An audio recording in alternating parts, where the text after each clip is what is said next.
করতে পারবেন না, কোনো একটা প্যাঁচ বাঁধবেই এবং কোনো একটা ফাঁক বের করবে। আর মা তো নাখোশ হইছেই, আবার মায়ের হয়ে যদি বলেন এই তুমি কত বড় সাহস, আমার বোনরে কি করলা, ভাইরে কি করলা, মারে কি করলা, দেখবেন আরেক যুদ্ধ বাড়ছে। এই জন্য এগুলোর খুব বেশি পণ্ডিতি না করে যথাসম্ভব একটু কূটনৈতিক আচরণ করে, একটু চালাকি করে, একটু বোকা সেজে সমাধান করার চেষ্টা করবেন। আবার সব সময় এই পলিসি অবলম্বন করবেন না।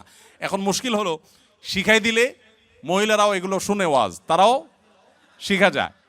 এবার মহিলারা ঘরে গেলে বলে যে না, এই পলিসি তো আগে থেকে জানা, তুমি বোকা সাজতেছ। তখন আপনি একেবারে মানে সিরিয়াস বোকা, শুধু ওই মুহূর্তের জন্য, সবসময়ের জন্য বোকা। আসলে ঘরে যারা যত বেশি বোকা থাকে তারা তত বেশি সুখে থাকে। বোকাদের সাংসারিক জীবনে তারা সুখে থাকে, আর সেয়ানা পাবলিকগুলো সব দৌড়ের উপরে থাকে। এই জন্য বাহিরে ব্যবসা বাণিজ্যের দোষে সেয়ানামি করেন, পাকনামি করেন, কিন্তু ঘরে বেশি পাকনামি করতে আইসেন না। এটা মুরব্বি মানার চেষ্টা করেন। তবে হ্যাঁ, কিছু কিছু ক্ষেত্রে আপনাকে তো স্ট্রংও হতে